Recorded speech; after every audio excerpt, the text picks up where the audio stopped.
Vamos a seguir trabajando con series de Taylor. Ya vimos que las series de Taylor son formas de representar funciones, ¿verdad?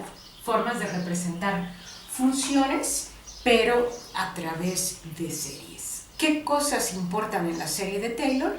Importa dónde está centrada, alrededor de dónde estamos encontrando su aproximación de Taylor, ¿verdad?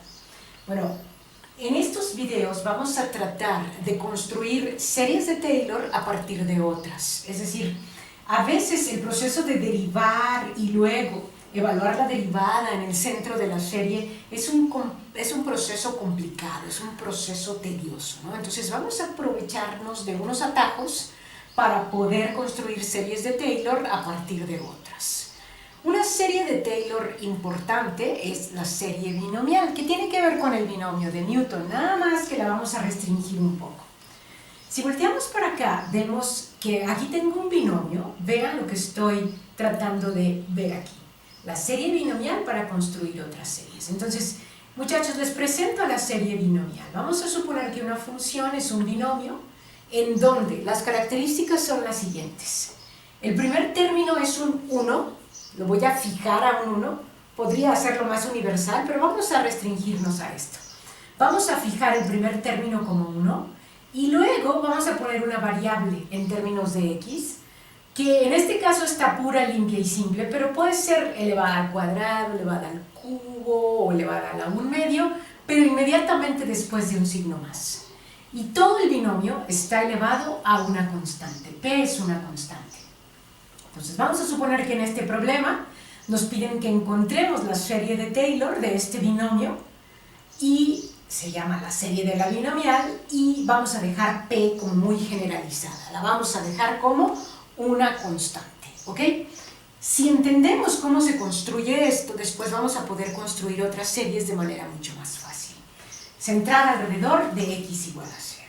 Entonces, ¿cómo era el proceso? ¿Te acuerdas? El proceso era agarrar la función original y escribirla de tal manera que la pudiéramos derivar con facilidad, ¿verdad? Entonces ya tenemos la función original. Luego nos íbamos a encontrar la primera derivada de esa función. Entonces el exponente se multiplica por el coeficiente, dejamos intacto el contenido y le restamos un 1 al exponente. La vamos a dejar así, no vamos a efectuar ninguna operación, ¿ok? Luego, vamos a segunda derivada, nos están pidiendo de grado 4, entonces vamos a necesitar 4 derivadas. Aquí al derivar tendríamos que multiplicar el exponente por el coeficiente, entonces lo voy a dejar indicado, p por p menos 1 por 1 más x a la réstale 1. Cuando derivamos vamos restando, ¿no? Entonces ahí quedaría p menos 2. La siguiente derivada, muchachos, que sería la tercera derivada, sería multiplicar este exponente por el coeficiente. El coeficiente es todo esto. Entonces vamos a tener p por p menos 1 por p menos 2 por 1 más x a la p menos, ¿qué te estás imaginando? Si ya derivé otra vez, entonces sería a la p menos 3. Y fíjate, no es coincidencia, es la tercera derivada, nos quedó p menos 3 y nos quedaron 1, 2, 3 factores como coeficientes, ¿ok? Fíjate muy bien en eso. Y por último, nos vamos a la cuarta derivada, ¿verdad? La cuarta derivada, que se expresa con un paréntesis 4, va a ser igual a, vamos a multiplicar p menos 3 por el coeficiente, entonces nos quedaría p por p menos 1, por p menos 2, por p menos 3, por 1 más x a la p menos 4. Y de nuevo, ve el patroncito. P menos 4, el 4 coincide con la cuarta derivada y hay 1, 2, 3, 4 factores como coeficientes. No pierdas de vista que estos van a ser números. Estos que tengo aquí van a ser números. ¿Por qué? Porque dependiendo del valor de p, ¿verdad? Es lo que voy a obtener aquí como valores, ¿ok? Nos vamos a venir de este lado a ver si tenemos suficiente espacio, porque ¿qué sigue? Ver dónde está centrada y evaluar cada uno de estos términos en su centro, ¿verdad? Entonces, pues vamos a su centro. Entonces vamos a decir que la función evaluada en 0 es, tómese la función y donde quiera que usted se encuentre una x, cámbiela por un 0, ¿verdad? Entonces aquí nos va a quedar 1 a la p. Pero p es una constante, entonces 1 elevado a la cualquier cantidad nos va a seguir dando 1, ¿ok? Entonces la función evaluada en 0 es 1, 1 a la p es 1. Vamos con la primera derivada. La primera derivada evaluada en 0 sería algo como esto. Tómese la primera derivada y donde quiera que usted se encuentre una x, cámbiela por un 0. Entonces, fíjate, aquí tendríamos 1 más 0. 1 más 0 es 1. 1 elevado a la cualquier cantidad, no te importa cuál es esa cantidad, entonces te va a dar 1 por p. Entonces, la primera derivada sería p evaluada en 0. Ese ya sería un valor numérico dependiendo del valor de la constante p. Si p vale un medio, pues entonces vamos a decir que ahí f' de 0 sería un medio. ¿Ok? Segunda derivada evaluada en 0. La segunda derivada evaluada en 0 es, tómese la segunda derivada y donde quiera que usted se encuentre una x, quítela y cámbiela por un 0. Entonces, tenemos p por p menos 1, bueno, ahí quedó medio feo el 1, p menos 1 por 1 a la p menos 2, ¿verdad? Que eso va a ser por 1, entonces ya no lo escribo.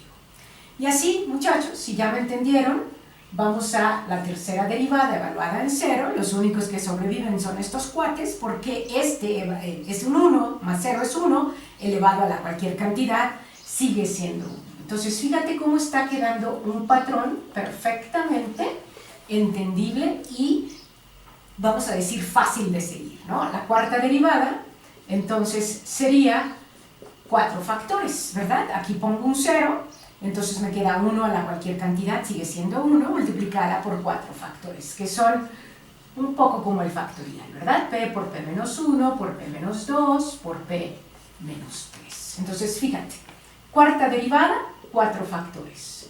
Tercera derivada, 3 factores. Segunda derivada, 2 factores. Primera derivada, un solo factor y función original es 1. Entonces, como ya tenemos esto y lo queremos hacer muy universal para que P pueda tomar cualquier valor, de tal manera, P puede tomar cualquier valor, pero que nos permita tener n derivadas, ¿verdad? Porque si P vale 2, pues nos quedamos un tanto cuanto difíciles aquí. Vamos a decir que P es una constante que nos permite tener n derivadas, tantas como términos queramos de la serie de Taylor, ¿no? Entonces, ahora sí, muchachos, vamos a decir que la función original, que era la función de x, aproxima a la siguiente serie, ¿no? ¿Y cuál era la función original? La función original era 1 más x a la p, ¿verdad? 1 más x a la p, lo estoy llamando como f de x y aproxima a la siguiente serie. ¿Te acuerdas de la estructura de la serie de Taylor, verdad? La estructura de Taylor decía la función evaluada en 0. Ese es el primer término, ¿ok? Si no te lo recuerdas, lo vamos a poner aquí. Decía, la función evaluada en 0 más la primera derivada evaluada en 0 entre 1 factorial por x a la 1 más la segunda derivada evaluada en 0, si estaba alrededor de 0 por supuesto, entre 2 factorial por x cuadrado. Y así te la llevabas, ¿no? Tercera derivada evaluada en 0 entre 3 factorial por x cubo más punto. Entonces, esto habíamos quedado, muchachones, que eran números, ¿sí? Tienen que ser valores numéricos. Esto no trae variables. Las variables de la función son estas, ¿verdad? Esa es la x. Entonces, vamos a ver nuestro primer término. Esto también es un número. Nuestro primer término es f de 0 y lo vimos acá, vale 1. Entonces, en la binomial, el primer término siempre va a ser 1. Si te fijas, coincide con este 1 de aquí. Más la primera derivada evaluada en 0 entre 1 factorial. El 1 factorial es 1. Entonces, la primera derivada evaluada en 0 es p. Entonces, el siguiente término es p multiplicado por x. Ya. ¿Sí? Luego, más la segunda derivada evaluada en 0 entre 2 factorial por x cuadrado. Si te fijas, la segunda derivada nos quedaron 2 factores, p por p menos 1. Multiplicado, perdón, aquí lo vamos a dividir entre 2 factorial, que es 2, y multiplicado por x cuadrado.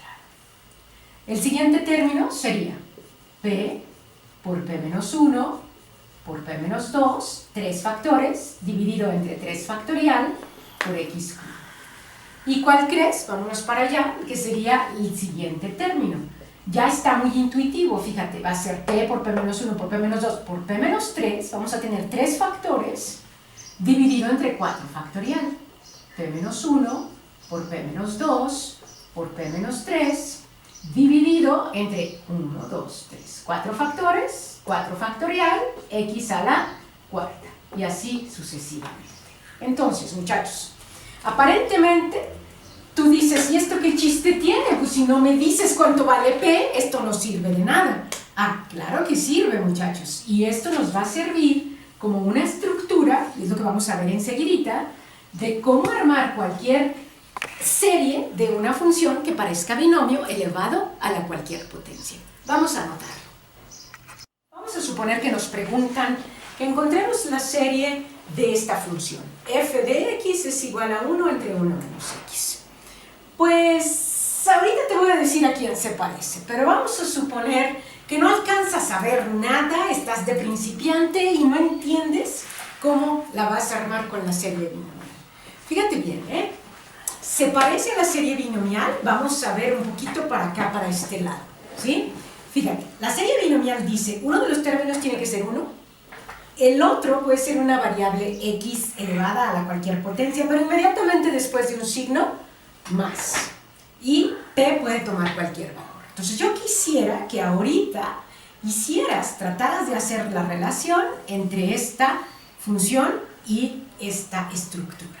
Y yo digo que sí, si te pones muy creativo. Fíjate, esto lo puedo subir a nivel de cancha, a nivel del numerador, si le pongo un exponente negativo. Entonces ahí ya empiezo a sospechar que P va a valer menos 1. Es decir, el exponente de la binomial va a ser menos 1. Sin embargo, todavía no es binomial. ¿Por qué? Porque dice que la variable debe de estar inmediatamente después de un signo más. Entonces vamos a forzarla a que la variable esté inmediatamente después de un signo más. ¿Qué te parece si escribo 1 entre 1 menos x como 1 más menos x a la menos 1? A ver, échale un lente, ¿sí? Estaríamos hablando de que al quitar los paréntesis, esto es exactamente lo mismo. Y además está elevado al exponente menos 1. ¿Por qué? Porque antes estaba en el denominador. Entonces, si ya le estás entendiendo, vamos a decir, ya se cayó, que P vale menos 1, ¿verdad? Y que esta es nuestra variable x, ¿ok? Entonces, vamos a no derivar nada. Yo te dije, te prometí que íbamos a poder construir series de Taylor mucho más fácilmente usando la binomial, ¿ok? Entonces, nos vamos a venir a la binomial, que no te necesitas aprender de memoria porque la puedes construir en cualquier momento, es muy intuitiva. Y vamos a empezar a cambiar cosas. Fíjate, aquí voy a cambiar P por menos 1, porque ya quedamos que P vale menos 1 allá arriba. Aquí la vuelvo a cambiar por menos 1, pero menos 1 menos 1, esto me va a quedar menos 2, ¿estás de acuerdo? ¿Sí? Si P vale menos 1, aquí voy a tener menos 1, exactamente lo mismo, pero aquí voy a tener menos 1, y eso generalmente da menos 2. Aquí la P vale menos 1, esto vale menos 2, ¿y cuánto crees que va a valer este término? Menos 1 menos 2, esto va a valer menos 3. ¿Estamos, muchachos? ¿Sí? Y otra cosa de la que tenemos que tener cuidado, la X ya no va a estar pura, limpia y simple como está aquí. ¿Por qué? Porque la X era lo que se leía inmediatamente después de un signo más. Allá arriba, si lo alcanzas a ver, lo que se lee inmediatamente después de un signo más es un menos X. Entonces, en estos que te circulé aquí, vamos a tener que poner un menos X. ¿Te fijas? El hecho de que tenga un signo menos entre medio no nos va a afectar. Aquí es más, bueno, entonces lo único que hacemos es cambiar las X por menos X.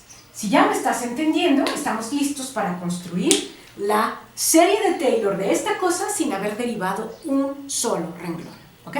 Entonces, vamos a decir que 1 entre 1 menos x aproxima a la siguiente serie. El primer término es 1 siempre, eso va a ser de cajón. Más, vamos a escribir el signo más, ¿cuánto vale P? Ah, pues fíjate que P vale menos 1. Ok, menos 1 multiplicado por la variable, que en este caso es menos x. ¿Por qué? Ah, pues ese es como su castigo por no estar inmediatamente después de un signo más. Siguiente término. Viene un signo positivo y luego dice P por P menos 1. Ah, P vale menos 1. P menos 1 vale menos 2. Dividido entre 2 factorial y multiplicado por la variable al cuadrado. Acuérdate, la circulamos porque nos tenemos que acordar que la variable no es x, es menos x. ¿Por qué, Cristi, es menos x? Ah, porque esta no está inmediatamente después de un signo más y aquí la obligué a hacerlo. ¿Ok? Luego, más menos 1 por menos 2 por menos 3 entre 3 factorial por la variable al cubo. ¿Ok? Listo. Menos 1 por menos 2 por menos 3 entre 3 factorial por la variable al cubo. ¿Sí? Y si ya le estás agarrando el patroncito, entonces la siguiente, ¿qué crees que va a ser? Menos 1 por menos 2 por menos 3. ¿Cuántos factores? 4. ¿Por qué? Porque tengo el término a la cuarta. Dividido entre 4 factorial y multiplicado por menos x a la cuarta. Más punto, punto, punto. Sin embargo, no creo que sea una buena idea dejarlo así. ¿Por qué? Pues porque no está simplificado, ¿no? Entonces, si se supone que las series nos simplifican la vida, pues aquí como que se ve todavía muy mal estructurado, ¿no? Entonces vamos a hacer una simplificación. No quiere decir que esté incorrecto, pero quiere decir que así no te sirve. Si lo que quisieras hacer después de haber armado la serie de Taylor es integrar o derivar o alguna otra operación, pues no te conviene manejarlo así, ¿ok? Entonces vamos a decir que aproxima a 1. Menos por menos es más, entonces x es nuestro siguiente término. Ponte a usar. Negativo al cuadrado se me hace positivo, ¿no? Entonces este signo ya no me importa. Menos por menos es más. El siguiente signo es más. Factorial de 2 abajo y 2 arriba se me hace la unidad, ¿no? Entonces todo esto va a ser la unidad y entonces me queda x cuadrada.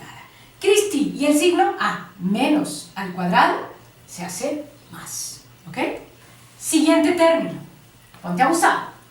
Negativo al cubo es negativo. Y aquí vamos a tener menos por menos, eso es más, por menos. Entonces, ¿qué crees que va a quedar? Más por menos, menos por menos de este término, más. Entonces, el siguiente término también es positivo. ¿Y qué crees? Aquí arriba tienes el factorial de 3 y acá abajo también, ¿no? Porque 3 por 2 por 1 es el factorial de 3 y acá abajo también. Entonces, esto se te simplifica como la unidad y el siguiente término es x cubo. ¿Te fijas? Vamos a ver si el siguiente término nos queda x cuarta. Volteando para acá, nos damos cuenta que este se hace positivo y ya no me interesa.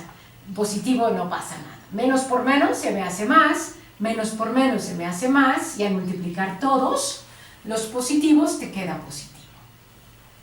Abajo hay un 4 factorial, pero arriba también. Ya no le hagas caso a los signos, ya los consideré. Entonces 4 por 3 por 2 por 1 es 4 factorial.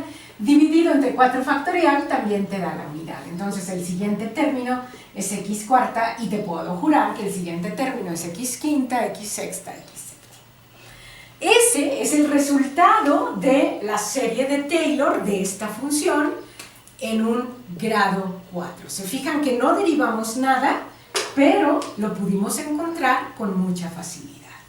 Ahora, yo quisiera llamar tu atención a algo. ¿Te acuerdas? Es que tienes que ponerte bien vivo con las series. En realidad no son complicadas, pero necesitas atar cabos. ¿Te acuerdas de la fórmula para sumar todos los términos de una serie geométrica infinita? Es decir, la suma de todos los términos de una serie geométrica infinita. ¿Cómo le hacíamos? Ah, pues muy fácil. Decíamos, la suma es igual al primer término dividido entre 1 menos la razón, ¿sí? Y había una restricción, que la razón fuera más chica que 1, pero más grande que menos 1. Fíjate en esta función. 1 entre 1 menos r. Entonces, aquí hay una serie geométrica. esta es la razón es x. ¿Cómo obtengo el siguiente término? Multiplicando por x el anterior. Y lo que me está dando aquí no me es ajeno. Nada más abusados.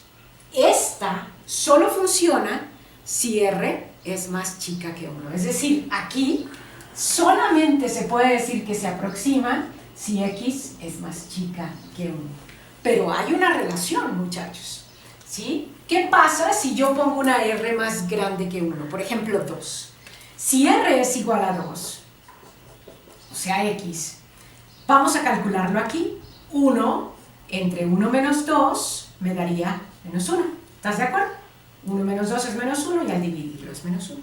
Pero si alimento el 2 con esto, jamás me va a dar un menos 1. ¿De dónde va a salir el signo negativo? ¿Por qué está fallando si mi maestra me prometió que una aproximación de Taylor era algo similar? Entonces lo mismo da que yo sustituya aquí el 2 que lo sustituya acá. Ah, sí, pero abusado. Hay que ver las restricciones de las que estamos hablando. Además, esta está centrada en 0. Si tú te vas a 2, ya estás alejadísimo, ¿verdad? Entonces, sí es la serie de Taylor, pero alrededor de 0. ¿Ok? Vamos a dejarle ahí.